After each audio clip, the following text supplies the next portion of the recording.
This thing is. All right, what's up, guys? So here we have Juan Sanchez, vapor honing Denver. So basically, what we've been doing, he's got a little 93 EG hatch. We took off all the. We're in the process of taking off the suspension. He bought a bunch of parts. I met this guy because he actually has a 280Z. It's a 240. 240Z. Yeah, 240. And this thing is a dream build. Haltech, fuel injected, Watanabe's, ice, perfect paint, everything. But story on that, it actually caught on fire, but everything's okay. That's why it's not here right now. Yeah. That's why we have Nissan parts everywhere. We have Nissan transmissions. But on this thing, so we have all new spoon calipers, Mini Cooper rotors. We got Tyne suspension, Skunk 2 control arms. No motor in it right now, but he's gonna. What are you gonna throw in this thing? It's gonna be a NAD16, like high compression. D16. Yeah, D16. Oh yeah. And speaking of D16, let's go over here. He's got the holy grail of valve cover collection, to be honest, as far as D series go. But yeah, so here at his little shop here, he's got a vapor honer. What is this? It's just a regular. That's my sandblaster. Yep. And then he does powder coating. Yeah, so do all carry Cerakote stuff. So mostly the high temp stuff, like you know, for your exhaust manifolds, turbo housings, that kind of stuff. I don't really mess around with the pretty stuff like wheels and that kind of stuff. Right. I do all like the performance portion of it. So as I said, I've ceramic coated like combustion chambers on heads, those kind of things. So all the specialty stuff, not really the pretty stuff. And just to show you guys a quick thing of what this vapor honing does, this is a vapor hone part, and it looks like it's painted, but it's not. Like you can't really see it in the GoPro, but it's immaculate. And if you come over here, he did a head. You can tell this thing is just gorgeous. Like it looks like the silver spray paint. It looks like he just VHT'd it. But it's not. It's not. But yeah, guys, so we have some Tyne coilovers for the rear. We have all new trailing arms, new bushings. We have a caster correcting. No, just I don't know. I don't really. I know it's supposed to correct the suspension geometry on lowered vehicles. Okay. People, when they're extremely lowered, the rear control arms will sit like a V. And that's actually incorrect. It's supposed to be parallel. Flat, yeah. So with those adjusters down there, it allows everything, all the suspension to be parallel at the bottom. Equal out. Yeah. And it's the same thing with the extended ball joints in the front. Once again, so when the car's lowered, it just brings everything in alignment. Right. And so in conjunction with these arms, he's got the basically everything dream build. Hard race control arms in the back. Hard race toe, or no, that's camber, and these are toe, I think. You can tell by the ear. Or these are toe. No, yeah, these are toe. These are camber. Yeah. Yeah. Camber, toe, and then lower control arms, hard race, everything. Like, come on, guys, if you know, you know. That's awesome quality. Coming over here to the back of this thing, he's got a fresh half cage built by Meticulous, the man himself. And as you can see, it's freaking gorgeous. I didn't see the flake in the paint. Oh yeah, man. Holy that's my shit. secret. It's because it's all covered in dust right now. Yeah, so this is Daddy Roth Nightshade. It's got a flake built into it. It's, you know, because I'm Mexican, so lowrider. No, that's the thing. Well, that's the thing. Like my style, one thing that I'm kind of influenced. I want to engrave and chrome plate everything. Okay. You know what I mean? Yeah. So basically, the build. The next thing we're gonna do now is yesterday we put the front on. Now it's rear. So we're gonna throw some wheels on. He's got these two RPF ones. Yeah. I just brain farted. We got some RPF ones. We're gonna throw those on the front. We only got 2 jack stands. I forgot to bring my other ones. I was freaking brain farted on the way here. It's fine. We'll just put the tires in the front and pop it off. Put them on. Jack the back up. Start disassembling. Are those the SI cables? These right here? They're from the Integras, but that's the correct cable that goes to those. To the swap, okay. Because I was saying there's like a length issue, I guess, with the original ones. But this thing's got fresh paint. I mean, this thing's sweet, so. Yeah, my friend Jerry did the paint. He did a really good job. He really saved me because this is actually the second person that's touched the car on body work, and the first guy kind of just never completed it. Yeah, that happens. It looks beautiful, man. I mean, like, you can see right here, like, you could tell in the GoPro, like, that's. And then he's got an actual spoon. Spoon this. You said spoon mirrors. Yeah. And then, oh, I forgot the hood's inside, but he's got a freaking spoon hood that took forever to get, right? Yeah, it took me a year. Yeah, so. But, so now I guess we're just going to get to work. I'm going to put a little time lapse on, get the front down, get the back up, get things off. We're figuring out some brake line sizing, and then we'll get this thing at least on the ground with some brake pressure. So by tonight, here we go. Feel like a brand new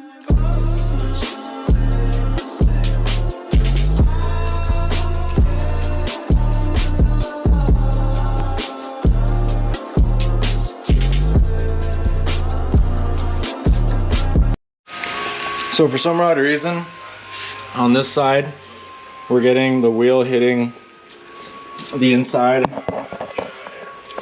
of the caliper, shaving off on the S.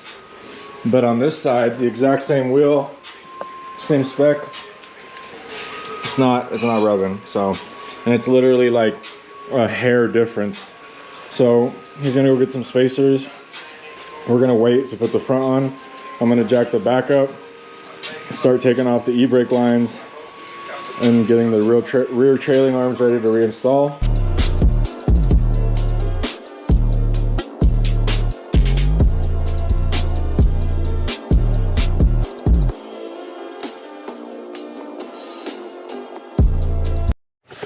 All right, guys, so we have day 3 today. It's a new day.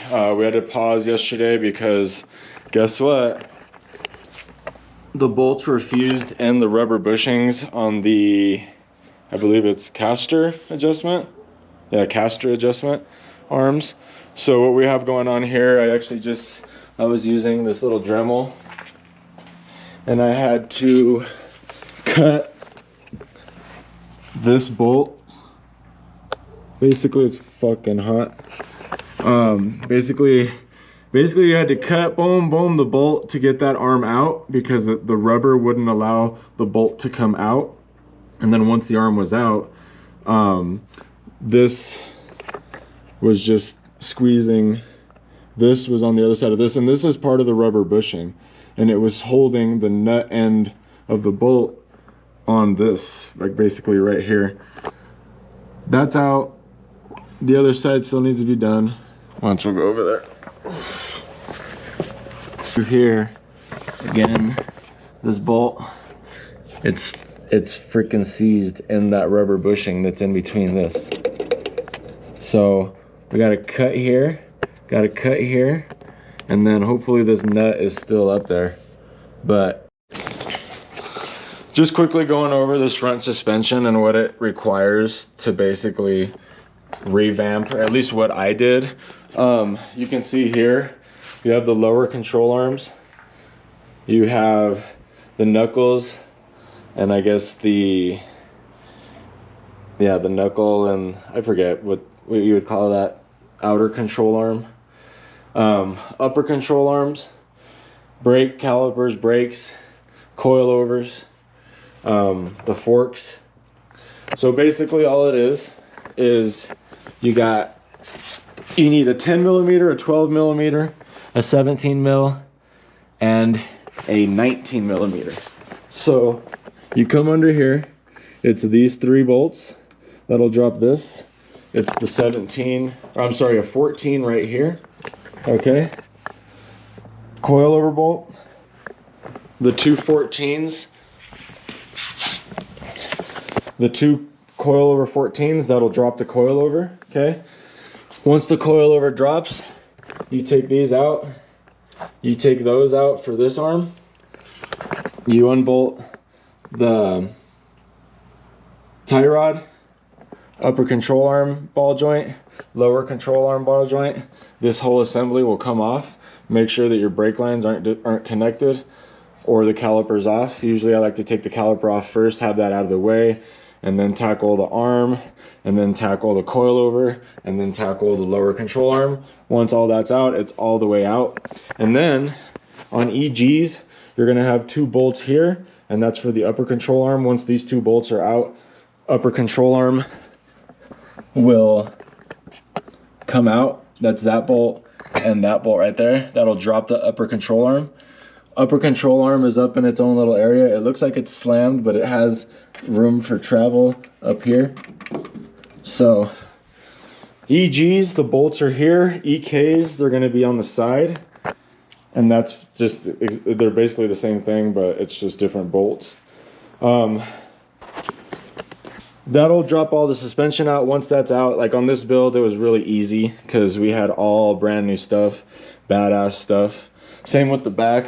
Like if you notice here, we have completely assembled rear control arms, hard race, everything like we previously mentioned.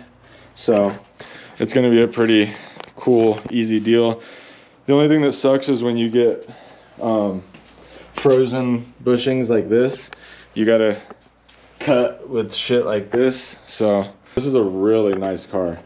I mean, as you can see, like he's restoring it. This guy, he really takes care of his stuff. The way I met him, I'll put a clip of his Datsun here. Absolutely beautiful car, like with Watanabes. I don't know what that engine's called, but the inline 6 with a Haltech fuel injection, which actually ended up being the demise of the car because there was a slight backfire and caught fire, but the car's fine. Small fire, all the good parts are still good, and that's apparently going to be coming back strong. So yeah, gonna get to work. All right, so where are they at? We got those motherfuckers cut out. Since we had to cut those bolts out, guess what? You need a bolt. So the infamous bolt bucket saves the day again. 2 of the same washers, 2 for the back, 2 where they connect to the control arm. But yeah, look at this. If you know, you know, huh? All right, so now we're at the point that the arm's out, everything's cleared out. Made a small incision right here to be able to reach in within here. It'll get re-welded. So now what we're gonna do is install everything. When you install things, you have to keep in mind that it's gonna go to a alignment shop, so you kind of just want to set things equal and it'll get adjusted afterwards. These are the camber that go here. You can tell because these 2 are distinguishable.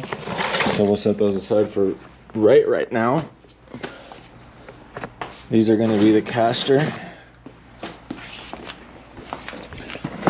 And just for y'all's information, this is the brand you want to go with rubber bushings. If you want to go spherical, that's going to be a full track feel. Pretty rough, but it's going to give you extremely responsive steering. This is still going to offer a little bit of dampening for road comfort, and the dampening occurs between the rubber. These things are all the arms connecting everything to the chassis of the car, to the tires. So if you have rubber in between everything, you're not going to feel as much road noise, stuff like that. So like I said, what we're going to do, we're going to distinguish left to right if there is a difference, and then we're going to set everything equally. We're going to put it in and torque it down.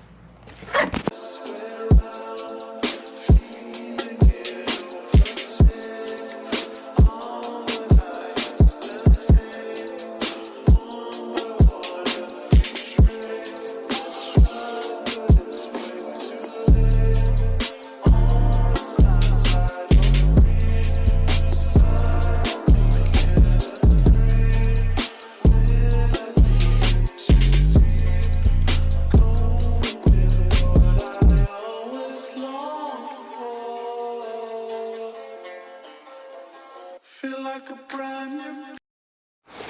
right, guys, pretty much done here for the day. We got everything in. We got the arms in. Hey, let me get underneath here, kind of show you. Got the hard race caster adjustment, brand new painted arms, disc brake conversion, got the Russell steel braided hard line, got the Tyne coilovers, got the hard race lower control arms, along with the hard race camber kit, ASR rear subframe brace, along with the rear fucking bar. I forget what these are called. Sway bar. I got to tighten up some bolts, it looks like. So what do you think for next time? We're not that quite there yet. We still need a couple things. Yeah, for sure. Like I said, I gotta hunt down that front line. I don't want to. I was gonna cut one to fit, but I should be able to find an OEM one. So I'm gonna find an OEM one. We'll connect the brake system up. I want to polish up the brake lines. Hopefully make them a little bit look a little bit nicer. So get the whole brake system working and operational. And then the next thing is I gotta pull all of these harnesses because I have tuck harnesses for everything. So yeah, so that's probably for the next time. I think other than that, it should be pretty good. Yeah, we just gotta do. We also gotta do the brake lines, button up the hard lines.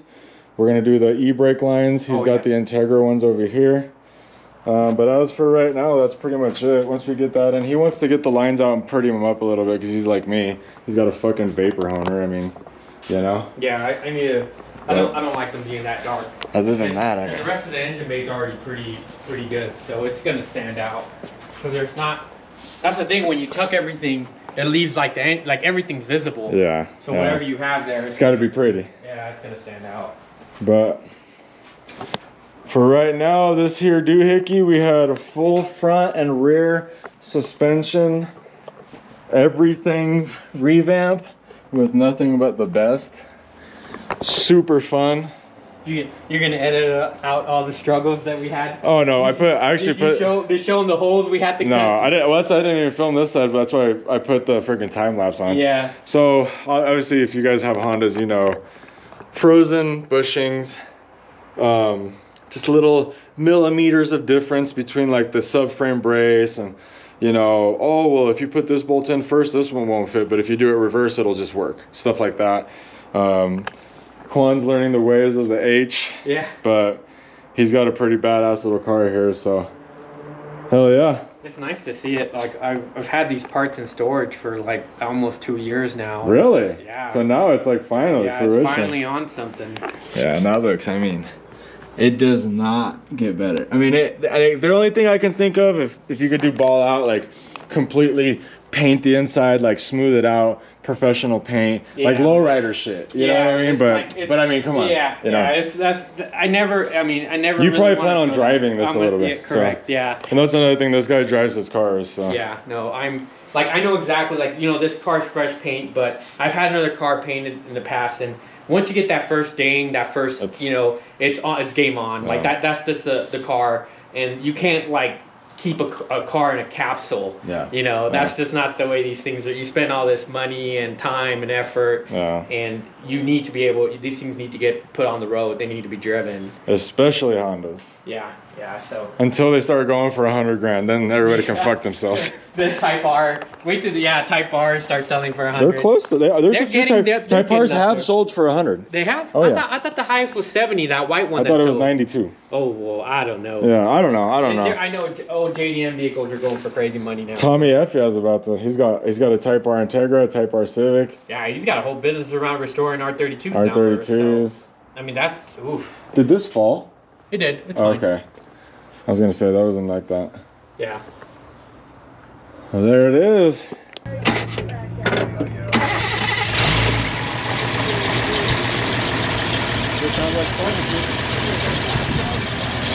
That's why they say they sound like sewing machines. Yeah. Because it literally sounds like a sewing machine.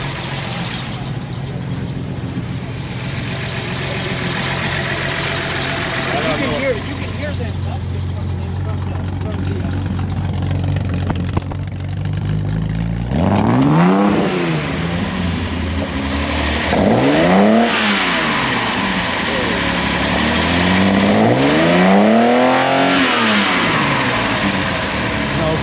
head.